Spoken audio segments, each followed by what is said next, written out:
Good morning, everybody, and welcome to our webinar in association with Grant Thornton on the One-Stop Shop. The UK formally ended its transition period for exiting the EU on the 31st of December last year, and businesses across the UK have spent the last 6 months getting used to the changes that brought into effect and what we would call the new norm. Those businesses who sell directly to consumers have had a number of challenges over the last 6 months placed on them, and nothing more important than the VAT changes that came into effect. Many B2C businesses sell direct to clients in Europe for consignment values less than €150, which is, my exchange rate may be very wrong today, but somewhere between 130 and 145 pounds, I would have thought, roughly in today's exchange rate. And on the 1st of July 2021, this year, there is a system called the One-Stop Shop that is coming into play, that is to help and assist those businesses that sell business to consumer to Europe for consignment values less than €150. And we have a number of people from Grant Thornton here today to help explain that One-Stop Shop to us in plain English, and to help us understand and answer any questions that you may have. We've got Tom Rathborn, who's the Head of Political and Economic Affairs, Alex Bolt, who I can only describe as the most VAT guru I can ever come across. Ask him any questions you like, he will be able to answer it. And Kevin Wilson, who is from Operational Advisory at Grant Thornton. Happy to take any questions that you have, no matter what they are, as long as they're to do with the One-Stop Shop. But if you could put them in the chat or save them to the end, that would be great. Just to also advise that this is being recorded, so for advising purposes. I'm going to hand over to Tom now, who will take it from there. Thanks, Ruth, and good morning, everyone. Ruth's done most of my introduction for me, which is great, so I'll just whack straight onto the agenda. So we'll just start with a really quick recap of the deal, and then sort of get into the meat of today's discussion around, the One-Stop Shop. What is it? How does it work? What would you need to benefit from it? We'll pick up some of the customs considerations as well before circling back to give a neat little summary. But as Ruth said, this is really an opportunity to ask questions and take advantage of the expertise that Alex and Kevin have. So, do please share any questions in the chat as we go. We'll pick them up if we can, or if not, wait until the end, unmute and fire away. It's all about helping you, so please don't be shy. Trust me, there is no question too simple or silly. Sometimes actually they're the ones that get the most insight out. So do please fire away. So, the deal, the trade and cooperation agreement, I don't need to go through the whole thing today, but really just to recap on the key change. So obviously, back in 2020, transition period still ongoing. The UK is still in the single market and the customs union. Moving forward to 2021, this year, as Ruth said, significant change, moving from that full single market customs union membership onto a free trade agreement. And what does that do? That sticks a new customs border around the UK and changes the way that we interact with Europe. As you might have seen over the weekend, this is still something that seems to confuse our politicians. Lots of talk last year around this oven ready deal, free trade this, free trade that. A free trade agreement does not make trade free. And we're seeing this, a lot. You'll see some examples here. I'm sure you'll all be aware of them, where, I think trade that we took for granted, exchanges that we took for granted for our EU membership are now starting to cost more. All of this comes from added complexity in doing business with Europe, whether that's customs, VAT, regulatory barriers, etc. But all of that additional complexity is adding some cost. And one of the key drivers behind lots of these changes that we're seeing here, and lots of the problems that many businesses are experiencing when trying to sell into Europe, is all down sort of to VAT. And with that in mind, I'm going to hand over to Alex, who'll be able to talk in greater detail about what's going on at the moment, what these changes coming up at the end of the month are, and answer any questions you might have about the One-Stop Shop. So no pressure, Alex, over to you. Thanks, Tom, and good morning, everyone. So yeah, I'm going to now talk about the One-Stop Shop. So from the 1st of July, there is a wide range of e-commerce changes coming into play within the EU. it's designed to make trading with consumers in the EU easier from a logistics perspective, from a tax perspective, and hopefully from an administrative perspective too. So just like Tom just did, I'm going to kind of take a step back and say, well, where are we now? You know, in the first 2 quarters of this year, post-Brexit, under the FTA, but pre the introduction of these changes, how do you sell B2C? What are the options? And what are the kind of key issues and hurdles that a lot of UK suppliers of goods have faced? Well, firstly, businesses can no longer rely on those previous distance selling thresholds that we had when we were a member of the EU. So when we were a part of the EU and under the transitional period, each European country had a distance selling threshold, either 35,000 euros or 100,000 euros, depending on the country. And as long as your total value of sales to consumers in that country was below that threshold, you didn't have to register, you didn't have to charge foreign VAT, you could actually just continue to charge UK VAT. That was the fallback position. That's no longer an option. From January, every single sale to a European consumer is zero rated from a UK perspective, but there is still a customs border to clear. And so import VAT will be due. And the question is, who pays that and how? And it's been very difficult for businesses to really get clarity on how to do that. And we're in a minute, we're going to look through a couple of the models that businesses have been deploying. And I think that's going to, really provide some context about why this one-stop shop was needed, and how it should make trading with the EU a bit easier.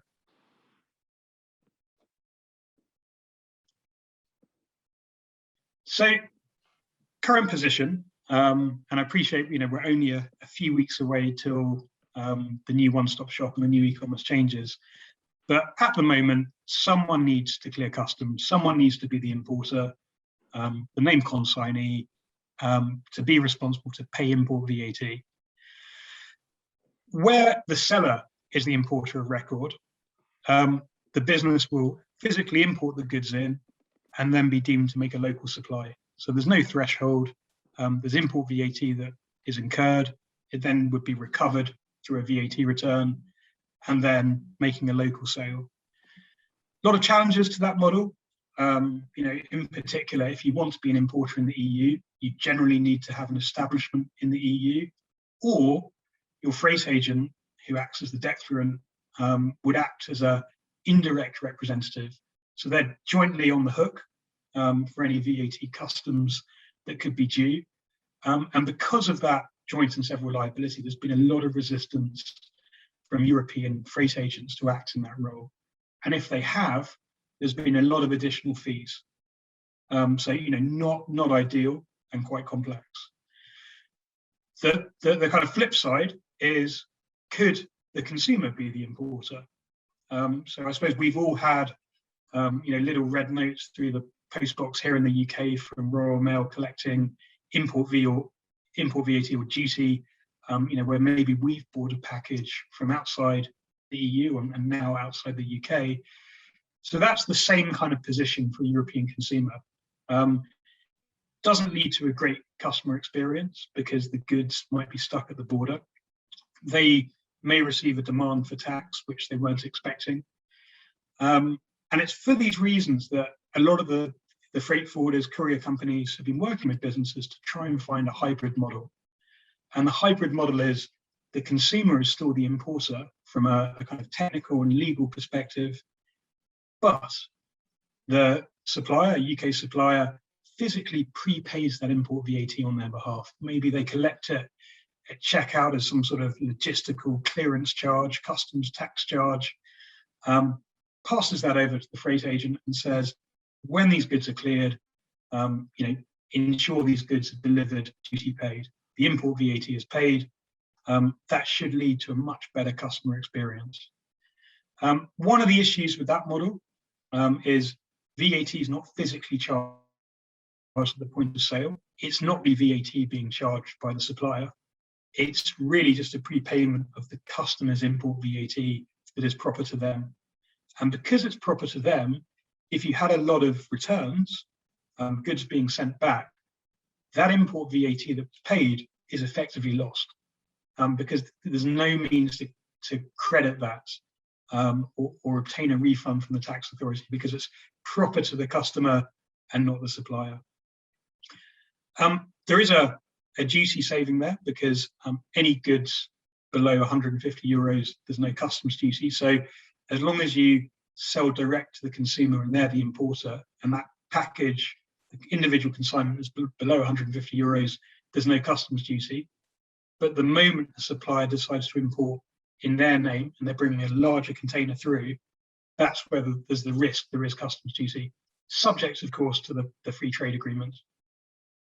So it basically became a bit of a commercial decision for businesses, whether the number of returns and the import VAT that would be lost outweighs the level of customs duty that the customer may pay if the business bought the goods in as importer themselves.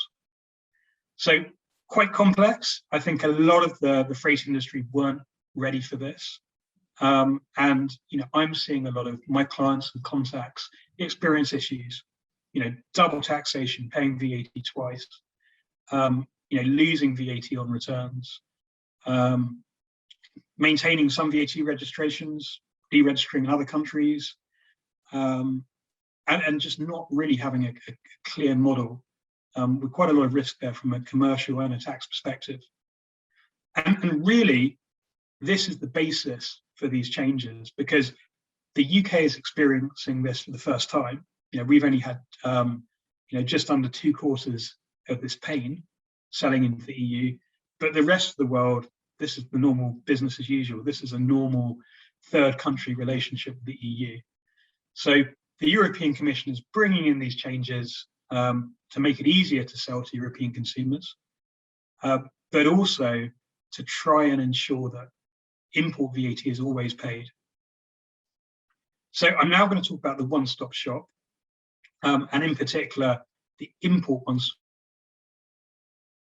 shop, which has been brought in especially for non-EU suppliers selling goods under 150 euros direct to European consumers. So actually, if we could skip this slide, please, Tom. Perfect. So this is an optional scheme. So businesses can register for this now, and it comes into effect from the 1st of July.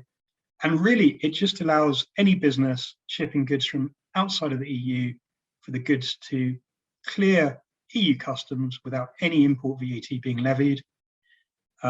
No additional VAT registrations required. As long as those goods are all coming from outside the EU, it's a streamlined registration, a streamlined return, a single payment each quarter, and provides non-EU businesses the ability to charge VAT at the point of sale, and therefore credit VAT as well in the case of returns, and a very much a streamlined set of compliance obligations. So under the IOSS, I said you only need one registration. So a UK business can actually pick the member state of registration of their choice.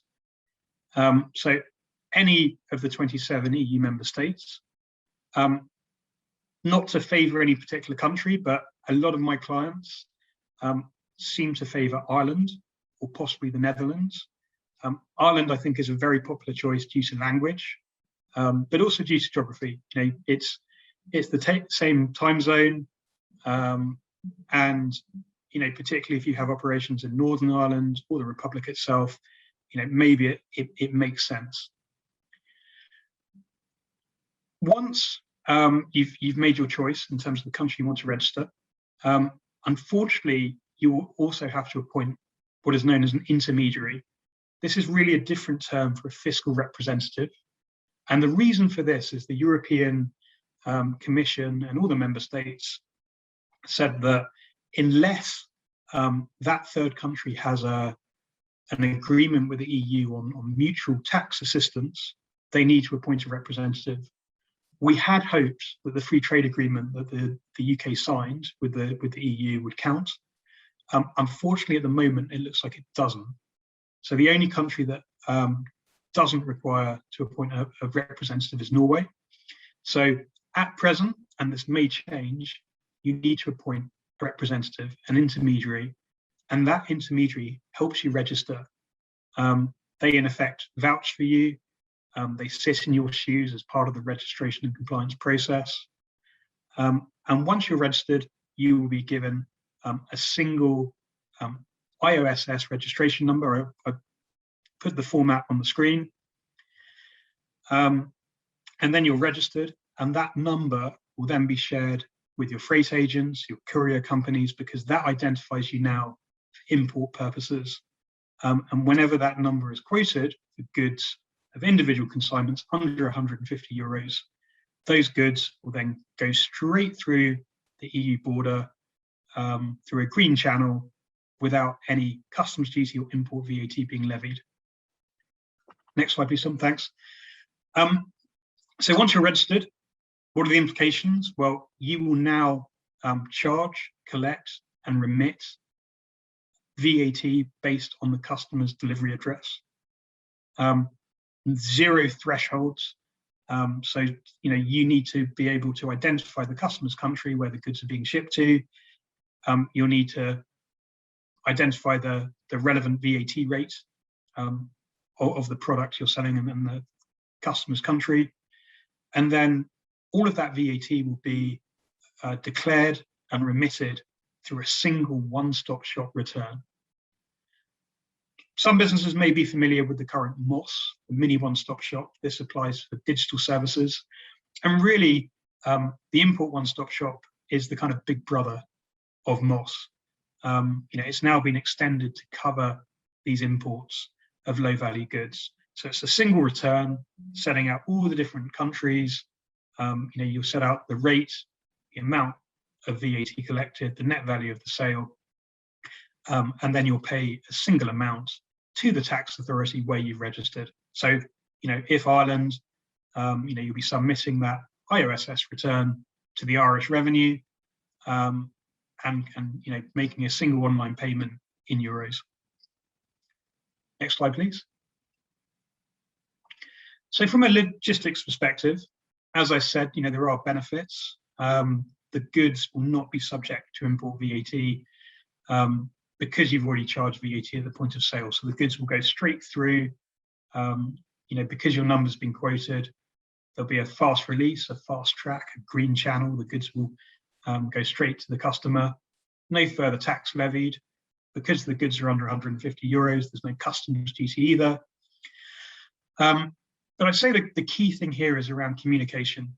Once you've got this number, you really need to ensure that your freight agent, your logistics agent, your courier company, they're very clear that you want to use the one-stop shop.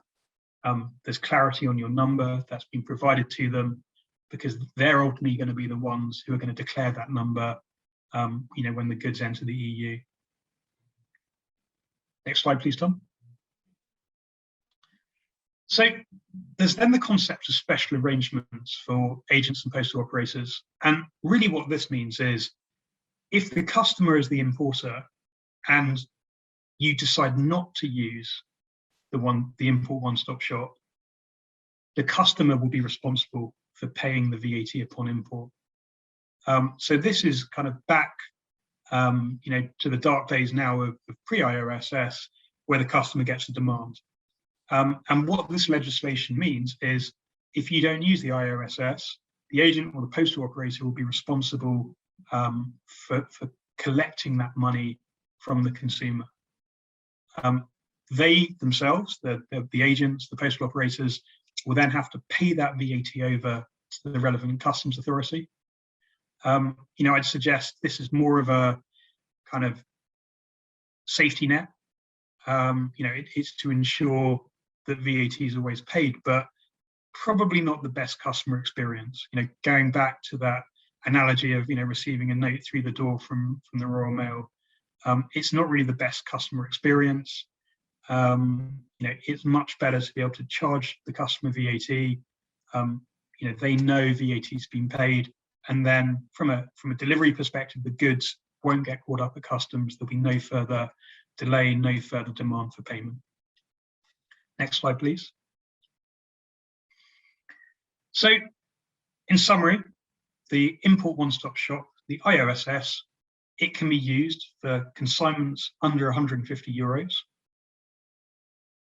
VAT will be charged and collected based on the customer's country where those goods are being physically shipped to. You can select any European member state for your registration. Maybe you have a particular connection with a European country. Maybe you have an office, subsidiary, staff there. If not, Ireland seems to be a good commercial choice based on language and probably quite a pragmatic tax authority. There is currently a requirement to appoint an agent, an intermediary, who will be your fiscal representative to apply for that IOSS registration and to be your representative when that VAT return is filed.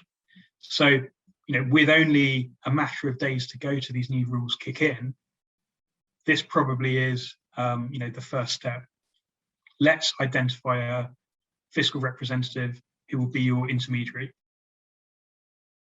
But a lot of the member states have been quite slow granting intermediary status. I know the Netherlands has been quite quick in doing this, and there's a lot of representatives in the Netherlands.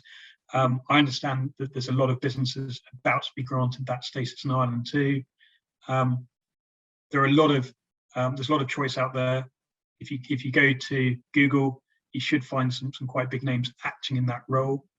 If you are still struggling and you want a recommendation, do let us know, and I'm sure we can suggest some possible providers. So once you're registered, there'll be one single return. That return will have multiple boxes for each country. You declare all the VAT that you've collected. That will be reported and remitted in euros once a quarter. Those records need to be kept for 10 years. So that's quite a big kind of data documentation retention exercise, a lot longer than you'd normally be required to keep documentation in the EU. So 10 years. I'm now going to talk about a slight variation in the Import One-Stop Shop. This is the main one-stop shop, the OSSS.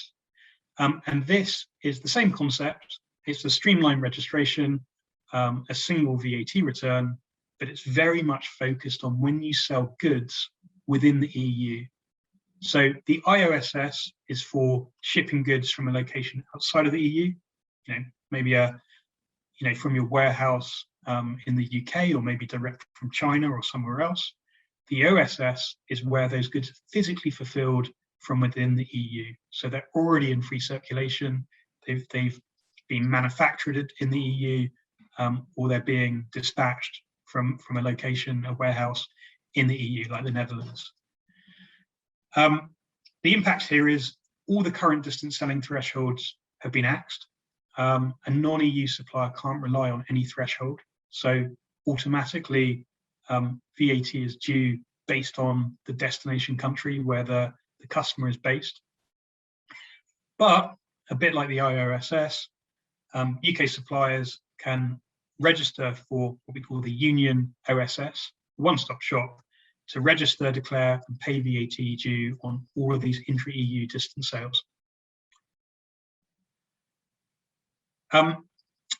So under the OSS, only cross-border sales can be reported. So if you have any domestic sales, so for example, if you're fulfilling these goods from a warehouse, or they're being drop shipped, from a supplier in a particular country, but they stay in that country, you're making domestic supplies to consumers in that country, VAT will be due, but that will be due on a standard VAT registration in that country.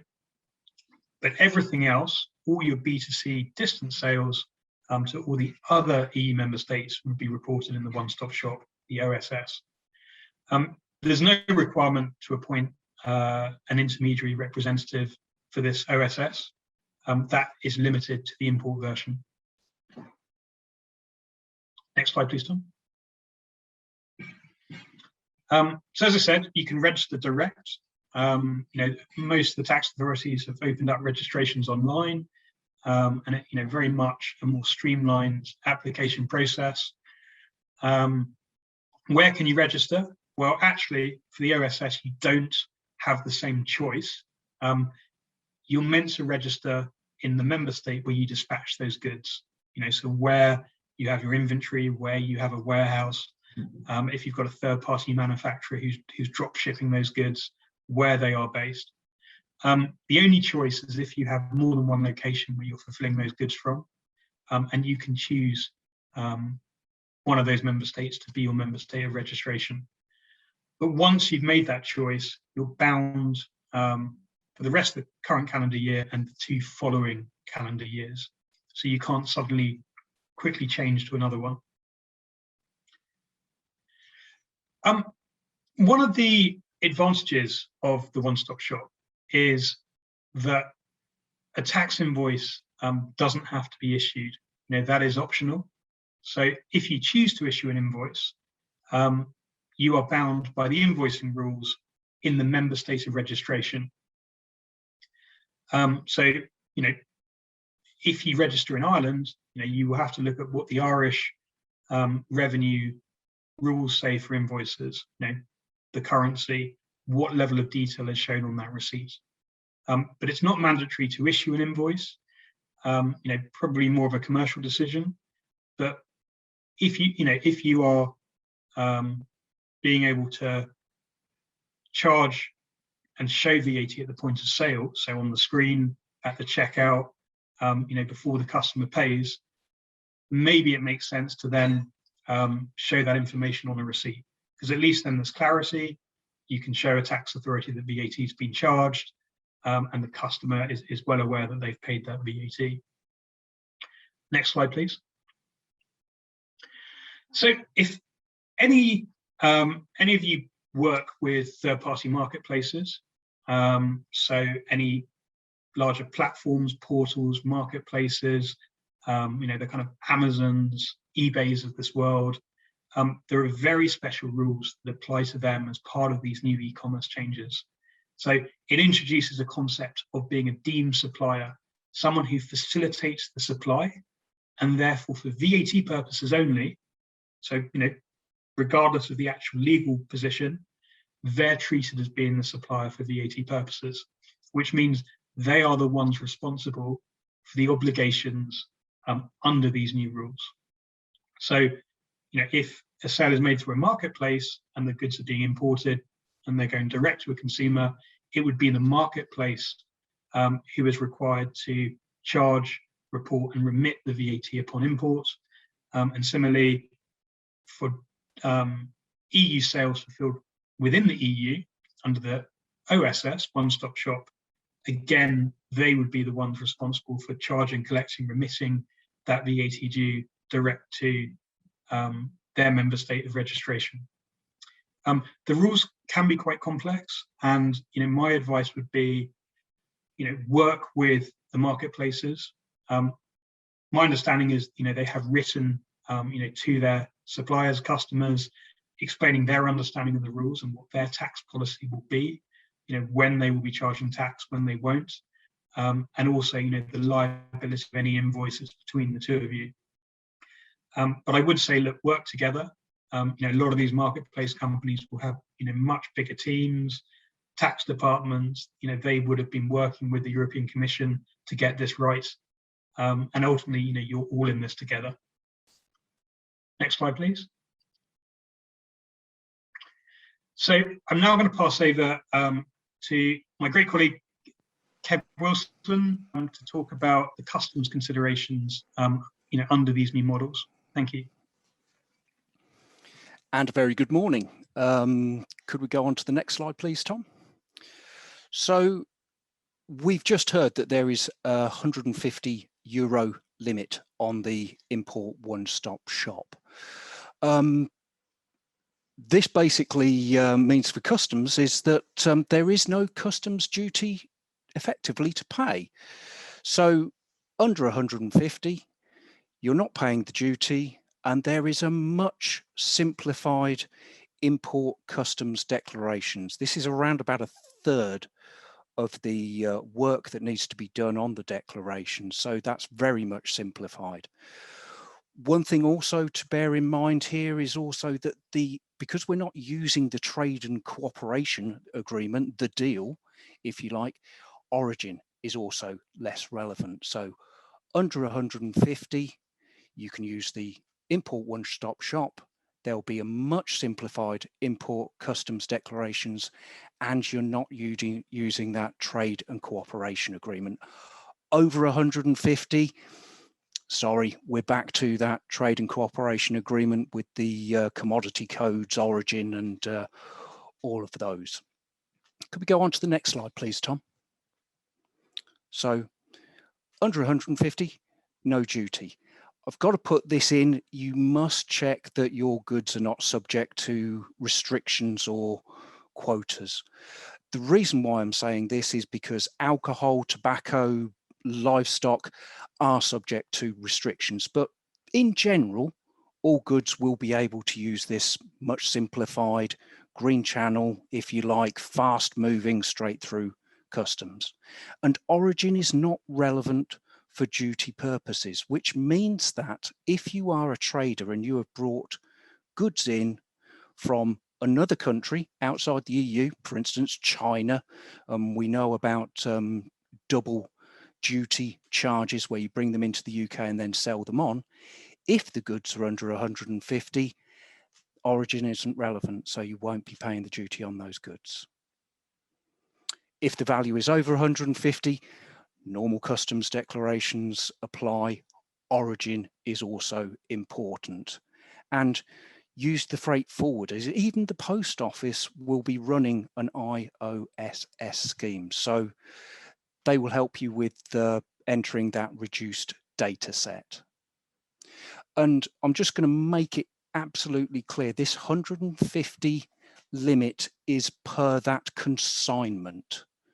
So if you have a number of goods that add up to over 150, you may want to consider splitting those shipments. If a customer order comes to, say, 300, can you split it into 2 shipments to make the most use of this?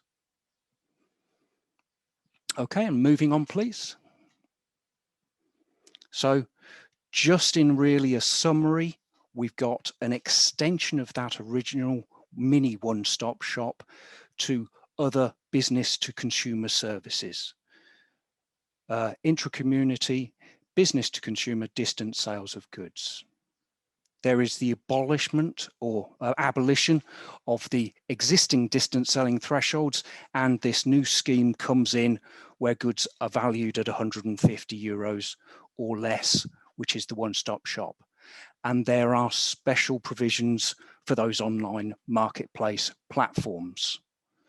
They will basically be deemed to have received and made the supply, so they will be making the return. And new measures dealing with those distance selling where it's not used, new record keeping requirements for the online marketplace. And one more, please, Tom. Again, import one-stop shop is for consignments under 150 euros shipped from outside the EU or shipped from the UK. VAT will be charged at the point of sale, and the VAT rate will be based on a customer's country address. You select your member state for IOSS registration. As we've heard from Alex, that Ireland can be quite good because it's the same language, same time zone, but others also have used places like the Netherlands where pretty much they tend to speak English very, very well. There isn't a requirement to appoint an intermediary, and the import one-stop shop return is to be filed quarterly electronically and a single payment made. The OSS is for business to consumer, business to customer goods shipped from within the EU. So for instance, if you have your goods landed in the Netherlands and then you make the shipment from the Netherlands, you register for your OSS in the member state where the goods are shipped from. And if you have more than one place where you ship from, then you choose which one you would prefer. No intermediary is required for this. There will be requirements for systems pricing changes, though. Do bear this in mind. You will be charging at local VAT rates, so you can't just have a simple standard 20%, as an example, applied to all. You must know what the VAT rate is for those goods in that country. And with only weeks to go, or a couple of weeks to go, there isn't much specific detail at a local EU country level. Personally, I've had instances where local German rules specifically ask for names and addresses. It must be shipped from within the EU. So, we haven't got that detail yet. And moving on. Thank you, Kevin. Thank you, Alex. So that's sort of the end of the broadcast part of today's webinar. And now is really an opportunity for you if you had any questions on any of that. And I know that I've certainly got a few for Alex. But do feel free to either unmute and just sort of shout out, or pop a message into the chat function, and we'll do our best to respond here and now. But if not, obviously we can follow up afterwards. And just to reiterate that obviously this is being recorded, so you'll have a copy of the recording. You'll also have a copy of the slides too, and on some of the stuff that Kev was just talking about there, we've also included some helpful links in there for you. So hopefully you haven't had to scribble down everything in a mad rush, but now is really the opportunity to fire away at Alex in particular on any specifics around the one-stop shop, either MOSS, OSSS, IOSS, any combination of letters you feel. I've had one question about when the return is due.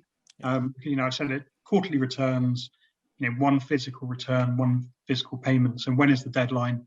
Well, the deadline it's the end of the following month after the quarter. So for a kind of Q1, January to March, it would be the 30th of April. So the end of the following month.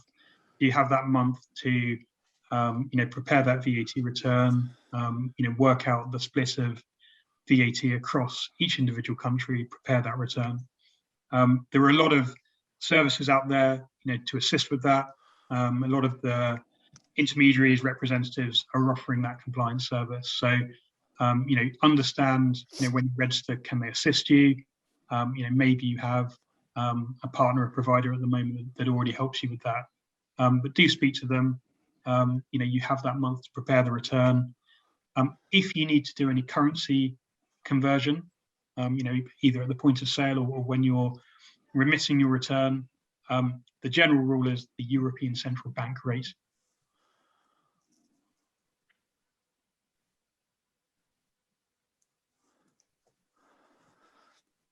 Thanks, Alex. No, Ruth or anyone else on the call, if you have any specific questions. I have a question, Tom, but there's no surprise there. Do the rules of origin apply in this one-stop shop scenario? Well, I suppose they only become relevant where the goods for each individual consignment are over 150 euros, because below 150 euros, there's no customs duty due. So that threshold remains. So as long as if you're using the one-stop shop, the goods are under 150, so there shouldn't be any customs duty levied. Where the goods are over 150, you're then back to your normal options. How do I sell into the EU?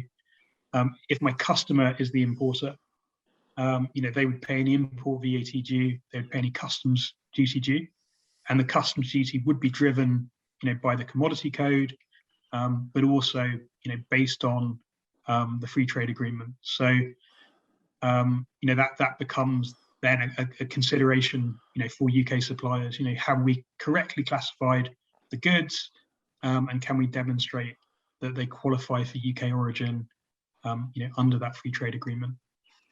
So it doesn't matter if I import 120 or 150 pounds worth of goods from France, repackage them in the UK, sell them under 150 per consignment into Europe, I'm not going to be affected on rules of origin? No, I mean, okay.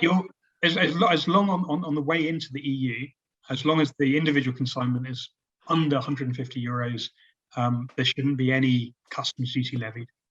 Brilliant, thank you. That's all I had. Alex, I've got one, if I may, just for Kashmir Centre. We import from both Nepal and Peru to our warehouse here in the UK, and then sell to Europe. Goods are normally over 150 euros. What's the procedure that we have to follow? Yeah, so because if the individual consignments are over 150 euros, you can't use the import one-stop shop. So, your challenge is someone needs to clear those goods across the EU border. Someone needs to pay that customs duty. Someone needs to pay the import VAT. So you could push it all onto the customer, so they're responsible. But as I said before, not always the greatest customer experience. You could see if you can act as the importer, clear those goods centrally into a country or into each individual country, pay import VAT at the border, pay customs duty, recover that VAT through a local return, and then make a local sale through individual local VAT returns. And how do the rules of origin apply to Jeff, can I just interrupt slightly there? What I'm going to do is get one of my team to give you a call and talk through all your challenges, and then we can talk you through your specific one on a in-depth basis, if you like. Thank you, Ruth. That's very good. That's not a problem. We'll do that. Okay. And then we can address all those challenges that the over 150. Yeah, that you, as you probably realise, there's quite a lot. We'll do that.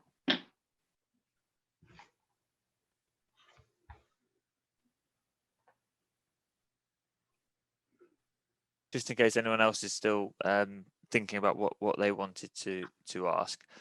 Alex, if you don't take on the one-stop shop and you just continued without registering, would it be the same process as it is now? So if you decided not to register for the one-stop shop, you would either have to clear goods into your own name, bring them into free circulation in the EU, and then make a sale, or the slide I had up about these kind of special arrangements that the postal operator or courier company have the ability to then charge the customer for the VAT due, and they will be the ones that then collect it and remit it. But again, not a great customer experience.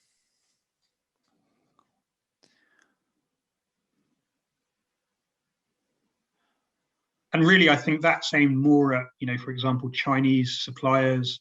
Maybe they're not as familiar with the, the EU rules and this registration. And it's just a fallback position to ensure that VAT is always accounted for. There's no loss of revenue. And what, I suppose, opportunity or likelihood is there? You said that I think Norway was the only country that outside of the EU that has been sort of recognised and therefore doesn't require a fiscal representative. Odds on that happening for the UK? It's the €1 million question.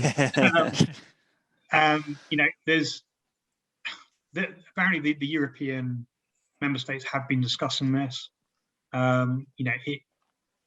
Personally, it was a surprise that the UK hasn't been given that status. Given our relationship, given the free trade agreement, will that change? Possibly. In the run-up to Brexit, a lot of European countries left it very late to say the UK didn't require a fiscal representative within their country to trade.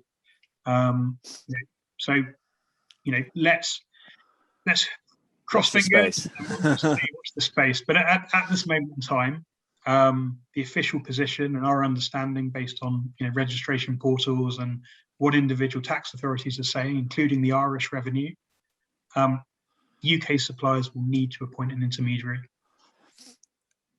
And I suppose question that people might not be wanting to ask, but the cost implications of having to do that, Alex, what's the sort of ballpark for a business looking to employ a fiscal rep in Ireland? If you know. Difficult question. I think a lot of the intermediaries are kind of putting together packages. So that package will generally include assistance with actual registration, preparation of returns, maybe an actual agent's fee. I think the sums do vary, but do budget for for in excess of €1,000 per year, anything up to 3-4 times that, I'd imagine. I suppose some of it may be driven upon the number of transactions, the value, because that intermediary does have skin in the game. They do have joint and several liability there, so that's where the pricing may reflect that. But ultimately, that there should be cost savings as well. The declarations that need to be made. There's a reduced data set, so hopefully we'll see pricing from customs agents be reduced. There is no customs duty for goods under 150 when you're sending them direct in, and you have the ability to charge VAT at the point of sale, so that hopefully there's no additional costs of paying that VAT over at the border. So swings and roundabouts in terms of cost benefits, but hopefully this provides certainty at least, and provides a streamlined way of being registered across the EU, being able to account for VAT at the point of sale, remitting it through one tax authority, rather than under the previous model pre-Brexit having to register individually wherever you broke a threshold, dealing with the complexities of different languages and currencies. What about non-tangible sales, guys? Sorry, could you say that again? Yeah, what about non-tangible sales? So if you sell something that physically doesn't have to move, such as online training or something like that, how is the VAT declared and collected then? Okay, so for but for digital services, something that's like electronically supplied in an automated fashion, there is already the mini one-stop shop, the MOS, which is very, very similar. And yeah, it's choose a member state of your own choice, register there, charge VAT on the sale, remit that VAT through the MOS return. So basically, it is part of this kind of family of different streamlined registrations. The MOS return for non-union scheme, it's called, for digital services. The one-stop shop as well has the ability to report VAT on services which would be taxable in the EU. So again, it's trying to prevent the need to register in different EU member states. Right. But the MOS return has been in place since 2015. So something that's proven and tested and is actually the basis for this extension to goods. Right.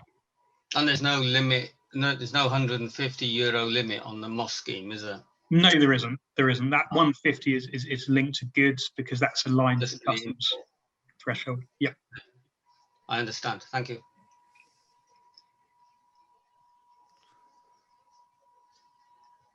Does anyone else have any questions? Alex or Kev, if you've received any direct to yourself or Sam or Ruth, if as in the past they've come through directly to you. If anybody has any questions, then please do email.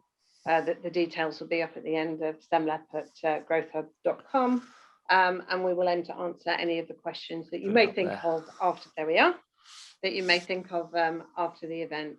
So please just go away, think. The recording will be available on our YouTube channel and on our website soon.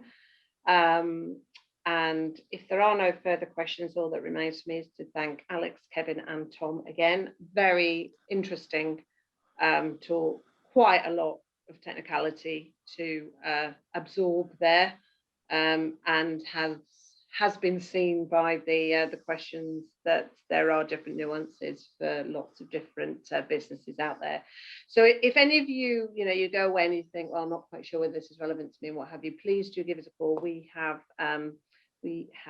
EU experts, EU exit experts, should I say, on hand to answer any questions that you may have. So even if it's a small question that you think might be relevant, please do ask us and that we can help. Thank you.